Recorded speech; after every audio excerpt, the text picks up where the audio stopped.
Okay, so sino sa inyo yung nakakakilala kay Janine Berdin? Ayun. So madami-dami, no? Sige, so si Janine Berdin po, sa mga hindi nakakakilala, siya po ay isang Filipina singer at songwriter. And 3 weeks ago, merong lumabas siyang kanta sa Wish Bus at mabilis itong nag-viral. So napansin ko na marami mga foreign vloggers ang gumawa ng mga reaction videos tungkol sa kantang to. At may nakapanood na ba sa inyo nung kanta niya? Ayun, meron. Yung mga mahilig sa kantahan. So medyo mahaba yung title ng kanta niya na yan at ang title niyan ay What If I Miss You for the Rest of My Life.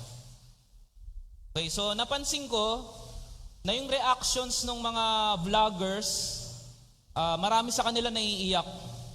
Kasi somehow nakaka-relate silang maigi dun sa message ng kanta. So merong emotional connection dun sa lyrics. Naaalala siguro nila kung paano nila na-miss yung isang tao. And agree ba kayo na maraming nakaka-relate pagtungkol sa pagka-miss sa isang tao ang lyrics o tema ng isang kanta? Agree ba kayo? Yes? So, ito po yung part ng song na kinanta niya. Part lang po. Pakinggan po natin. Oh, come and go. Sometimes call me your favorite one last time, 'cause I have swallowed all my pride, accepted the end of you, and but what if I miss you for the rest of my life?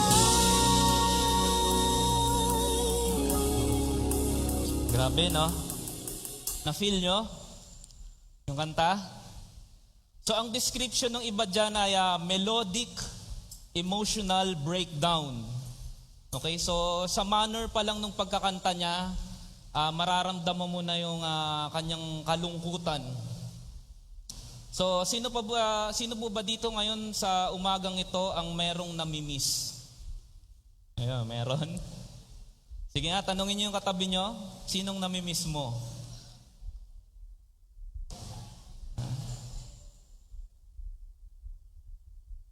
So, bakit ko pinakita sa inyo tong kantang to? At bakit ko kayo tinatanong ng mga ganyang tanong? Kasi po, ganyan yung naramdaman ni Apostle Paul sa mga Thessalonica. Okay? Although yung kanta ni Janine ay related sa romantic kind of love, yung message naman ni Apostle Paul na pag-aaralan natin sa umagang ito is about brotherly kind of love. O mas maganda sigurong tawagin nating fatherly kind of love. 'Di ba napag-aralan din natin last time 'yon? Yung fatherly or motherly na kind of love. So si Janine saka si Apostle Paul ay pareho na nakaranas ng pagka-miss o pangungulila sa mga minamahal. Pero yung pagka-miss ni Apostle Paul ay nasa ibang level. Kasi ito po ay dahil sa kanyang concern as missionary and as discipler. So ang title po ng ating message sa umagang ito ay Kamusta ang fellowship nyo? So maaari ko po bang hilingan ng nabasahin natin ng alternate o salita ng Diyos? At hilingin ko po ang bawat isa na magsitayo bilang paggalang sa salita ng Diyos sapagkat banal ang salita ng Diyos at makapangyarihan. So ako po mauna sa verse 17 tapos alternate nating babasahin sa last verse, sabay-sabay po tayo. 1 Thessalonians chapter 2 verses 17 to 20. But we, brethren, having been taken away from you for a short time in presence, not in heart, endeavored more eagerly to see your face with great desire.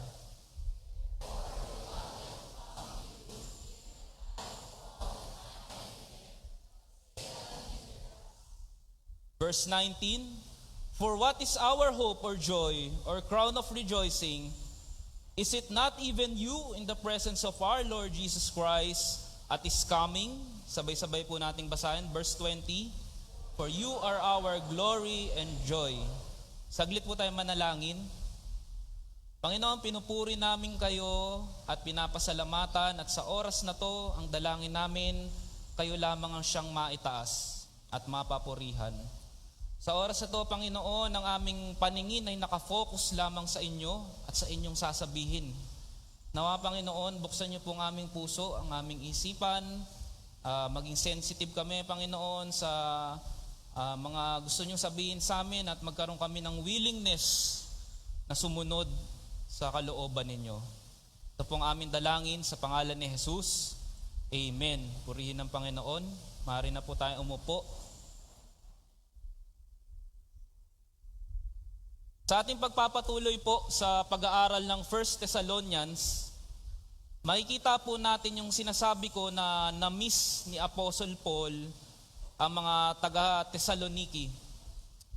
So sabi sa binasang passage natin kanina, having been taken away from you for a short time in presence, not in heart. Meaning, nahiwalay si Paul physically sa kanila, pero naiwan yung kanyang puso kasama yung mga Thessalonican brothers and sisters. So merong sense of pangungulila o longing. So ramdam nyo ba yung emosyon ni Paul sa binasa natin? Na-feel nyo ba? Sinabi rin niya rito na endeavored more greatly or eagerly to see your face with great desire. Okay? Great desire. So may matinding kagustuhan, may matinding pagkasabik si Paul na makita niya ulit ang mga believers sa Thessaloniki. Ang tanong po sa atin ngayong umaga, katulad po ba ni Apostle Paul, meron po ba tayong ganyang level ng fellowship dito sa FCF? So ano po yung observation ninyo?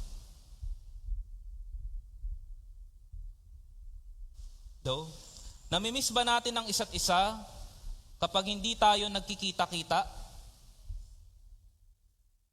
Yes.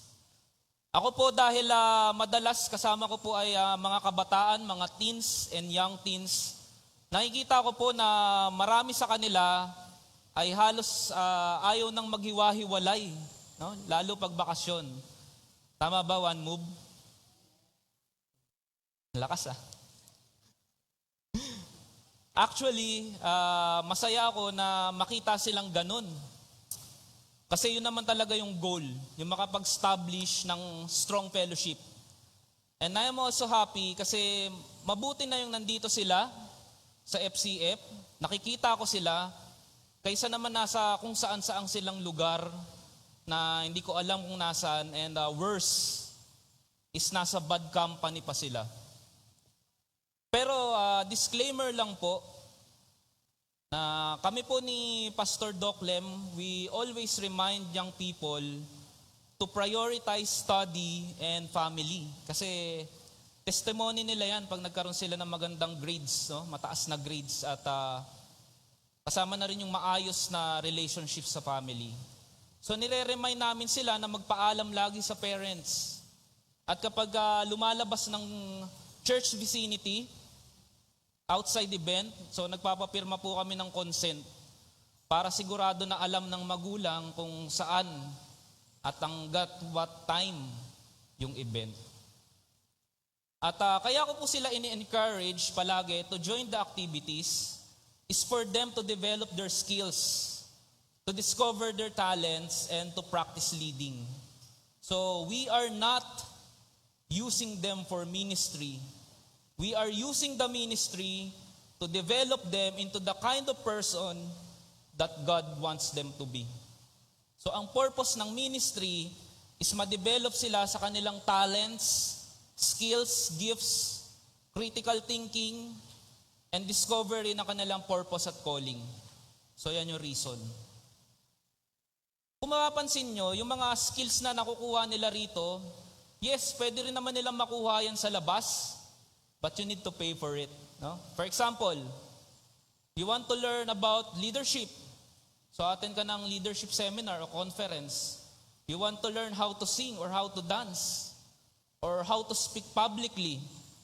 Then you have to pay someone to teach you those skills. Pero dito, you can learn that by joining different ministries. No? Kaya mapalad po yung mga lumaki sa Sunday school, pati po yung mga nakita nyo kaninang nandito sa harap, kasi they are learning, nade-develop sila. Okay, so part 1 ng ating pag-aaralan ngayon, desire. Going back to the text, mapansin nyo doon yung phrase na sinabi, having been taken away from you for short time in presence. Dahil po sa tindi ng persecution na naranasan nila Apostle Paul, napilitan po silang umalis. No? Kahit gusto pa sana nilang magstay.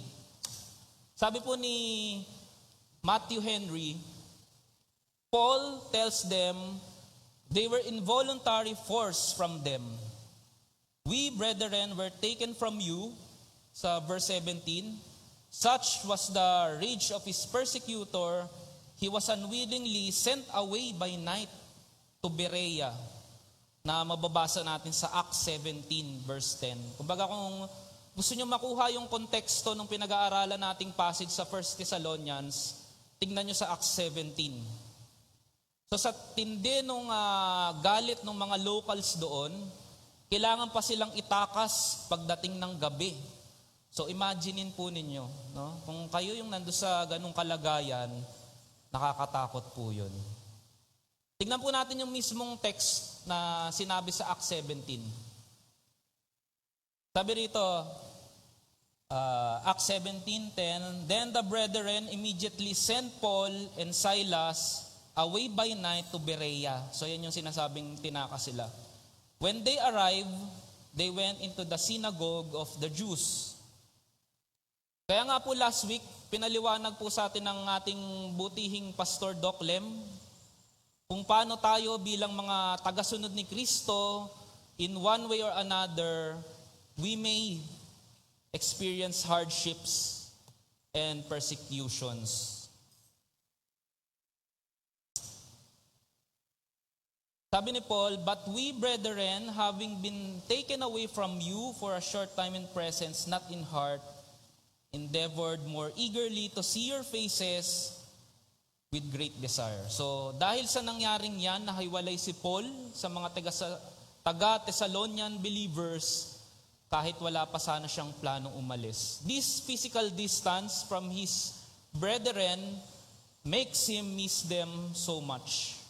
And he wants to visit them and see their faces again. So, alam nyo po, speaking of yung nalalayo sa minamahal, okay, sa dalawang taong nagmamahalan, kasama po kung genuine yung kanilang nararamdaman na love, ay yung tinatawag na test of separation. So, alam nyo po ba yan?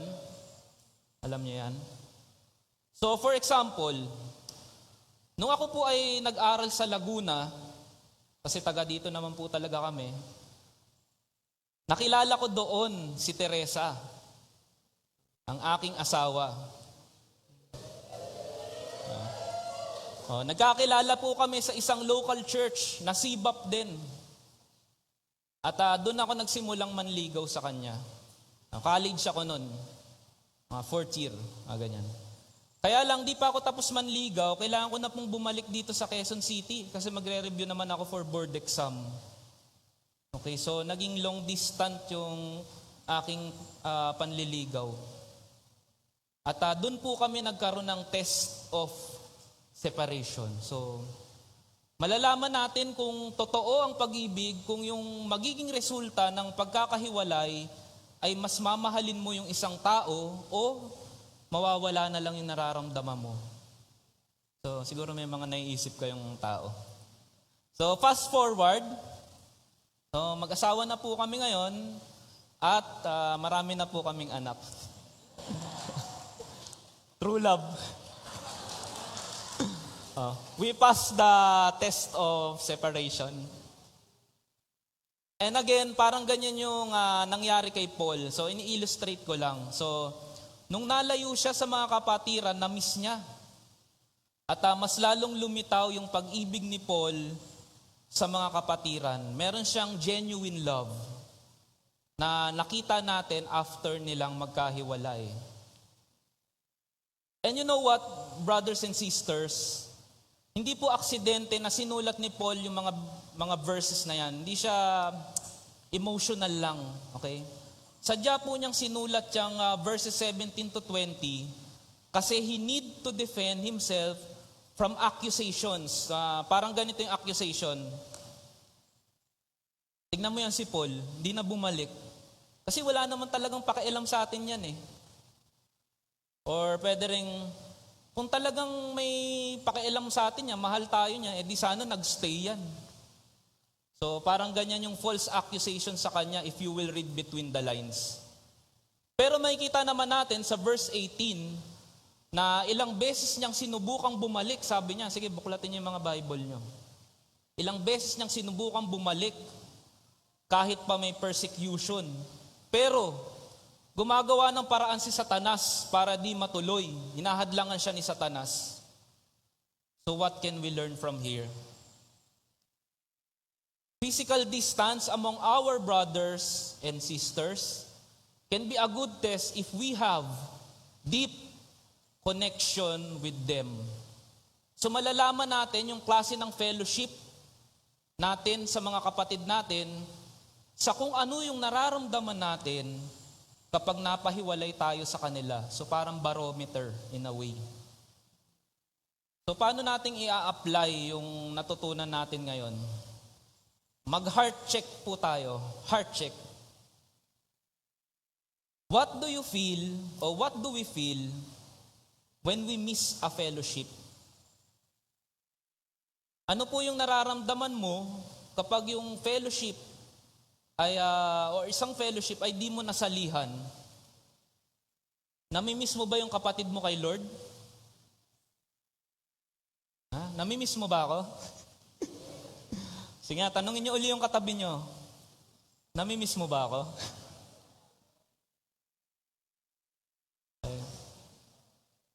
What do we feel when we need to skip a worship service or a ministry practice? So, anong nararamdaman mo kapag for some reason hindi kayo maka-attend ng worship service o ng practice sa ministry? Nalulungkot ka ba? Naalala ko po nung Pasko 2024, nasa ospital po kami ni Teresa kasi dahil po siya ay alam niyo naman, emergency CS. So sa isip ko, ang dami kong na-miss.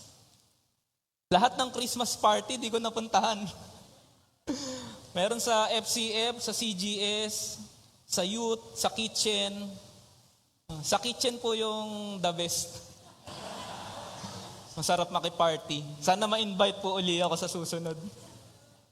Shout out to Ate Gina. So si Ate Gina. So hindi po kami nakasama sa Christmas Eve service. Okay? At hindi ko rin po napanood yung performance ng mga students dito sa CGS. Tapos nakita ko yung mga picture nila, lahat sila naka-red. Sa isip-isip ko, grabe kung kailan ako nag-full time, saka ako absent sa mga party, saka sa mga fellowship. So nakakamiss po yung fellowship. Hindi lang yung party. Nakakamiss po yung fellowship. Kaya po kami mag-asawa, tuwang-tuwa kami kapag may bumibisita sa amin sa ospital. No? Kasi syempre, nagkakaroon ng fellowship pag may pumupuntang kapatiran. At saka nakakalakas din ang loob yung pagsasabihin sa'yo na, kapit lang bro. Okay, so, kaya nga sa umagang ito, katulad ba tayo ni Paul na gustong-gusto nating makita ulit ang ating mga kapatid kapag absent tayo? Kung oo, it indicates a deep emotional connection, a brotherhood, shared lives, a true family in Christ. Amen? Amen? Amen. Okay, so sabi ni David Guccic, comment niya sa 1 Thessalonians, being removed, in the context of Acts 17 again, he was in Thessalonica only a brief time and had to leave new believers before he had much opportunity to teach them. He loved them dearly and longed to visit them. So mahal na mahal sila ni Paul, miss na miss sila ni Paul. Gusto na sila uli ma-disciple ni Paul. Namimiss ni Paul yung fellowship with them. Gusto ni Paul na turuan ulit sila. Nakakatuwa po nung sinusulat ko tong sermon na to, habang nakatambay po ako sa Eco Park. Nagpupunta po kasi ako doon pagka kailangan ko po na mag-concentrate maigi. No? Tahimik kasi doon, no? Nature, daming puno. At narinig ko po merong mga magkakaibigang nagbibiruan, mga kabataang babae. So narinig ko lang yung isa, miss mo na ba ako? puro sila babae, mga friends. Nakakatuwa lang. Okay, so kaya lang mga kapatid, kung sa pag-absent natin, no, from time to time dumarating yan, ang ating nararamdaman ay parang okay lang, hindi nami-miss, hindi man lang nalulungkot kahit konti. Nako po, malamang po merong problema sa ating puso. Naalala ko po yung aking poging kapatid na si Darren. Where are you, bro? So, dumadaan niya sa office pag miss niya na kami. Napaka-sweet na bata. So, yung hindi pagkakaroon ng pagka-miss, hindi nababother pag wala sa fellowship, yung problema po na yan ay kailangang gamutin. No? At ang gamot dyan ay yung pag-ibig ni Jesus sa bawat isa sa atin. No? Baka kasi yung ating connection ay superficial lang. So we need to evaluate. At baka kailangang ayusin. No? Baka lang naman. No? This is an individual test or evaluation.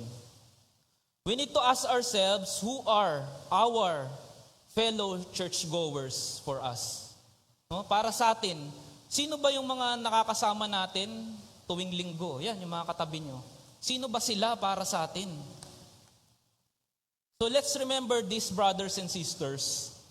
At the core of Christianity, we must understand that it is all about relationships. Kumbaga kung isa-summarize natin, ano ba ang Christianity? Ano ba yung Christianity in one word? Service ba to? Religion ba to? Passion ba to? It is relationship. And this relationship is the essence of our fellowship. Paano natin i-describe yung relationship na yan or yung fellowship na yan? Okay, so first, our relationship with God, which is based on God's truth and grace. Our relationship with Jesus is hindi yan basta-basta kasi yan ay inalayan niya ng kanyang sariling dugo. Second, establishing an authentic relationship with our fellow believers, so, in which Jesus is our head and we are the body. And third, showing the world how to have a relationship with Jesus. So again, it's all about relationship. And let's dive deeper. How can we show, isipin natin, that we love God that we cannot see? So hindi naman natin physically nakikita si Lord. So how can we display our love for Him? It is by loving our brothers and sisters. And if you will take just one lesson today, so focus tayo sa strengthening of our relationship with God as of primary importance. Kasi yun naman talaga pinaka-importante, di ba? Yung ating relationship with God. Then, we also focus on strengthening our relationship with our brothers. Familiar po ba yun? Hindi. Matthew 22, ang Panginoong Jesus ang nagsasalita. You shall love the Lord your God with all your heart, with all your soul, and with all your mind. This is the first and the great commandment. And the second is like it. You shall love your neighbor as yourself.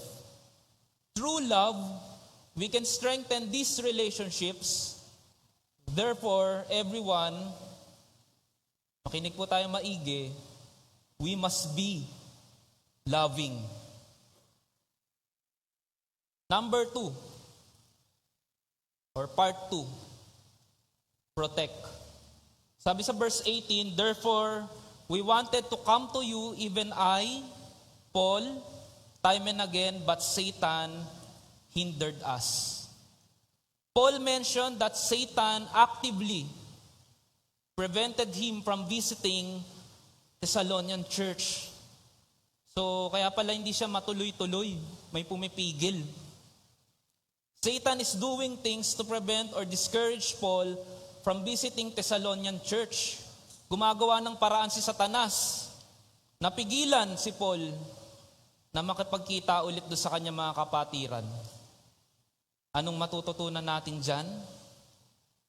We must be discerning to identify if there are hindrances in fellowship that may come from Satan or his minions. So dapat maging discerning tayo kung may nagiging cause ng pagtatalo-talo, pag-aaway-away or tampuhan sa fellowship. At kailangan itong i-address agad. So ito yung mga possible reasons. Kung meron lang na na-observe. There might be heart issues.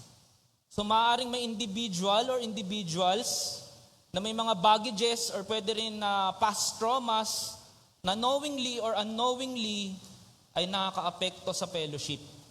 So pwedeng yan. Ito pala. Okay? Second bullet, pwede ring communication barriers. The closer our hearts, the better the communication. Yan yung basehan kung okay ang inyong relationship pag maayos ang inyong communication. So, maaari naman na kailangan lang nating stimulate o bigyan ng means na makapag-establish ng good communication. Bibigyan ko po kayo ng concrete example. Ito po na pag-uusapan namin sa mga teachers sa junior Sunday school at sa mga youth din, sa youth core. Pag-usapan din namin to. Example po yung transition. Yung mga kids na nagmo-move up sa junior, okay? Or yung mga one move na nagmo-move up papuntang turning point. Dapat po yung mga network leaders tsaka small group leaders ay maging welcoming. Yung mga nasa one move, dapat i-welcome yung mga kids na nagmo-move up. Yung mga nasa turning point naman, dapat i-welcome yung mga one move na nang-move up. The same applies sa ibang mga networks. So, kailangan natin silang tulungan. Kasi kapag di natin sila tutulungan mag-move up, may hirapan po sila mag-establish ng new connection. Kasi naturally, syempre, nahihiya sila. Di sila ganun kapamilyar, although kilala naman nila, yung mga bago nilang namimit o nakakausap, di nila alam kung ano yung expectation sa kanila. At maaaring minsan, naghihintay lang sila na i-invite. Okay, gets nyo? Hindi. Gets ba? Okay. So, dapat tulong-tulong tayo na magawa ito. Kasi hindi po ito kakayanin ng isang tao. Okay? Number 3, wrong priorities. The habit of neglecting the fellowship. Nawala na sa priority yung fellowship. Nawala na sa priority yung discipleship tsaka yung small group. Wala na ring home visitation. Hindi ko sinasabing tayo kasi kumbaga sinasabi ko, clarify ko lang, maaring as individual, we are experiencing this. So we must revisit our priorities. Let's check if there's a need for improvement in this area of our Christian life. Okay, individual po yung sinasabi ko. Number 4, there may also be someone sent by enemy to sow discord. This one can also be a threat. Di ba tayo, we are praying for our church, right? Pero possible rin na may mga satanic people went here to sow discord and pronounce curses. So, posible po yan. At mas madalas nangyayari ito sa US or sa Europe, may mga witchcraft. So, possible po yan. Okay, so yan yung mga ilan lang sa mga pwedeng issues that must be addressed individually in a biblical manner depending on situation. So we cannot discuss exhaustively each and every concern in one sitting, but the bottom line is that we must be discerning not only to others, okay, but equally important about ourselves. So kailangan natin maging discerning hindi lang sa ibang tao, kundi sa ating mga sarili mismo. So part na to na dapat tayo ay careful to know and obey God's word. Kasi pinag-usapan natin, discerning. So for example, halimbawa nag-aayos tayo ng conflict or may conflict sa'yo yung isang tao or ikaw yung nag-cause ng conflict. So ano ba yung sinasabi sa Bible? So ang sinasabi sa Bible, kausapin mo siya ng personal kapag may conflict. Hindi mo siya ikikwento sa iba. Kakausapin mo talaga siya ng personal. At kung hindi makinig, you need to bring witness. Kung yun yung sinasabi sa Bible, wala tayong ibang gagawin kundi sundin po yan. No? Huwag na po nating kontrahin. Ngayon, maaaring masabi mo, hindi nating kultura yan. Hindi nating kultura na mag-confront as Filipino. I agree. Yan ang ating communication style. Non-confrontational. So naturally, ganyan ang mga Pilipino.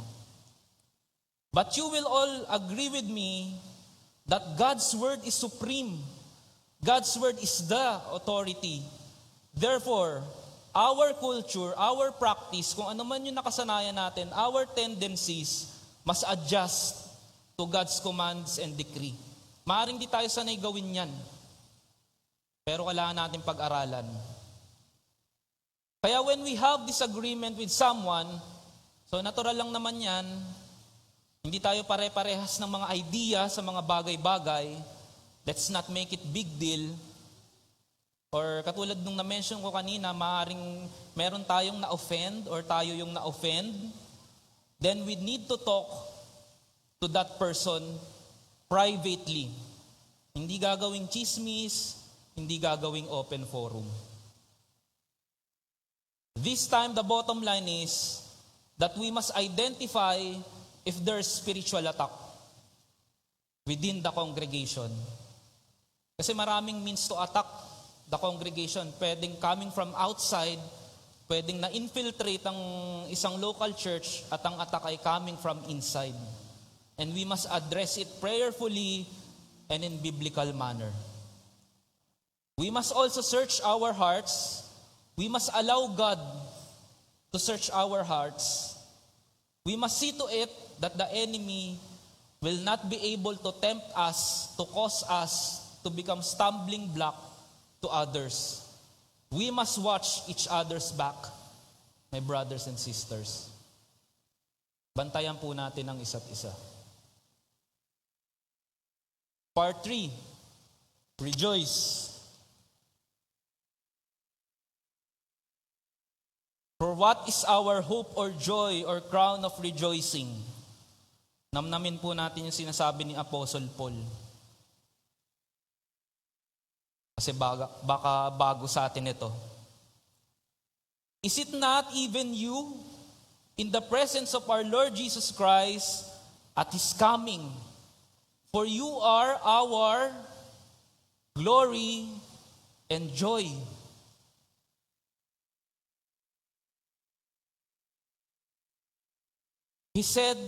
Paul said that believers together in God's presence, kapag nandun na tayo sa new heaven and new earth, yun ang hope, joy, and crown ni Apostle Paul. Na-absorb niyo ba yung sinasabi ni Apostle Paul na yan? That's deep. That's deep. The fruit of evangelism and discipleship is the crown of patient discipleship, the fruit of hard labor, and the reward of overflowing joy when we are having fellowship with Jesus face to face. Yan yung ating pag-evangelize at ang ating discipleship. Di ba po yung mga architect at engineer, kung may mga kilala kayong arkitekto at inhinyero, pag meron po yung natapos na project, okay, kinikwento niya yan, na project namin tong ganito. Project namin yung malaking building na yan. Kami gumawa niyan. Okay? O kami gumawa nung tulay na yan. So ganun din yung mga pastor, mga missionaries, evangelists, and mga small group leaders pagdating sa presensya ni Lord. Pagkasama na natin si Lord. Yung mga na-sharean, yung mga na-evangelize, yung mga na-disciple, so yun yung tinatawag na crown. Basahin natin yung sinasabi ni John MacArthur. What Paul understood was when you get to glory, ibig sabihin pag nasa presence ka na ni Lord, you're not going to get a crown for your glorified head. So hindi siya literal na corona. Okay? Na ilalagay mo sa ulo. Your crown is going to be the presence of the people that you were responsible to lead to the knowledge of Christ, the people with whom you planted the seed, or watered, or harvested, the people whose lives were influenced by your teaching, and your living, and your praying. So ang crown natin ay yung mga na-share natin ng gospel at na-disciple natin. At yung bilang, kung ilan yung crown na marireceive ninyo, ay depende kung ilan yung na-evangelize at na-disciple ninyo.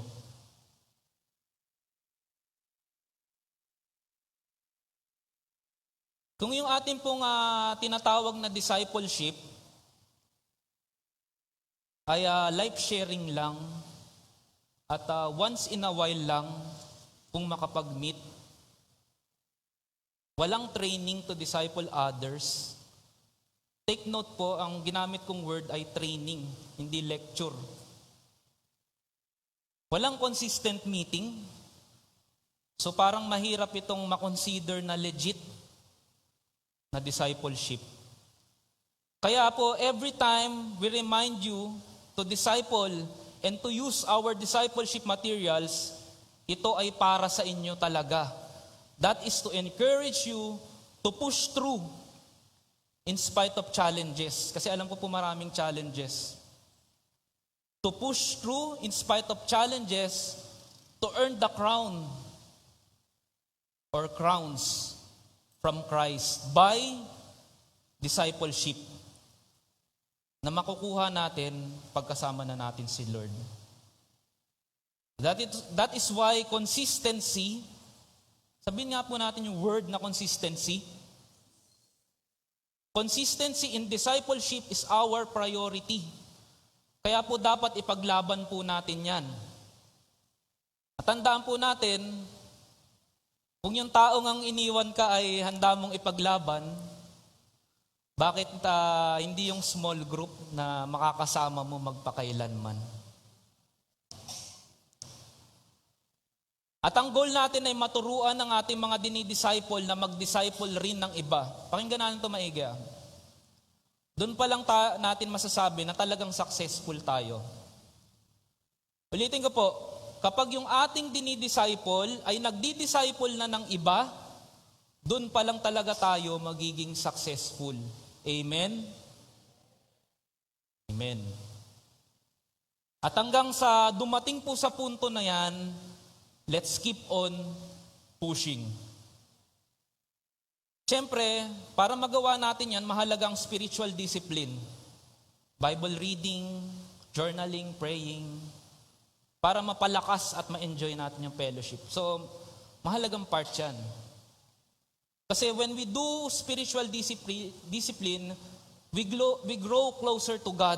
No? Pagka nagba-Bible reading tayo, we meditate, we grow closer to God. And as a result, we grow closer to our brothers and sisters. So ang ating relationship, ang ating fellowship, ay mas nagiging close kapag we grow closer to God. Meron po ako ditong watch out. Ano lang naman to, bihira lang naman to. If instead of enjoying our fellowship, you are super critical of how our church works, okay, na parang sinasabi na dapat ganito yan eh, dapat ganito ginagawa natin eh. Maybe your heart is not focused on the right thing. Minsan may makakausap ka na every time kausap mo, puro negative, yung mga mali, yung mga reklamo ang sinasabi, nagiging super critical sa church. After nyo mag-usap, you feel exhausted. Nadudumihan yung inosente mong pag-iisip. Critical but not willing to lift a single finger to help. Hindi naman willing tumulong, sadya lang critical. So search our hearts. Kamusta ang puso mo? Nag-e-enjoy ka ba sa fellowship? Masaya ka ba kapag nakakasama mo ang ibang believers? O puro mali na lang ang nakikita mo? Siyempre, kapag may mali, kung mali talaga, kailangang itama. No? Hindi dapat i-tolerate. Okay? Malinaw po yan. Pero, kapag puro mali na lang yung napupuna, then we need to evaluate our hearts. Okay? Diba, naisip ko lang ngayon. Yung nakikita mo, halimbawa, naka-shades ka. Dark shades. Tingin mo sa paligid mo, dark. Pero, dati may salamin ako, kulay blue. Pinatint ko, kulay blue. So, tingin ko sa paligid ko, bluish. So, yun yung sinasabi kong let's evaluate our hearts. Kasi, very rare naman siguro na ikaw lang yung tama, tapos lahat sila mali. Okay? Pag ganun, baka di ka namin kauri. Okay, so, let's go to the main idea. Our fellowship brings hope, joy, and reward. That is why we must desire it, protect it, and rejoice for it to the fullest. And finally, I want to leave this to you as my gift. Sabay-sabay nga po nating basahin. Pwede po ba? 1, 2, 3. Ko ay mahal ko, kaya di ko iiwan. Sa gawa ng kalaban, di ko pababayaan. Pagsubok man o kalungkutan, laging sasamahan. Pagkakaisa ng simbahan, ting kalakasan. And of course, lagi po ako or madalas po ako nag-iiwan ng mga reflection question para paglabas po natin dito, we can still reflect and apply the message. So, pwede nyo na pong picturean. Basahin ko haba yung pinipicturan. Sa number 1, Paul states that even though they were separated in person, they were together in heart. So how can we actively cultivate deep bonds with other believers that aren't dependent on just seeing them on Sundays? Okay? And number 2, imagine standing before God at the end of your life. Lahat naman tayo haharap sa ating Panginoong Jesus. If your crown of rejoicing is the people you love and pointed toward Jesus, how does that perspective shift how you spend your time and energy today? Pag-isipan po natin yung maigi ngayon pa lang at sa ating paglabas at pag-uwi.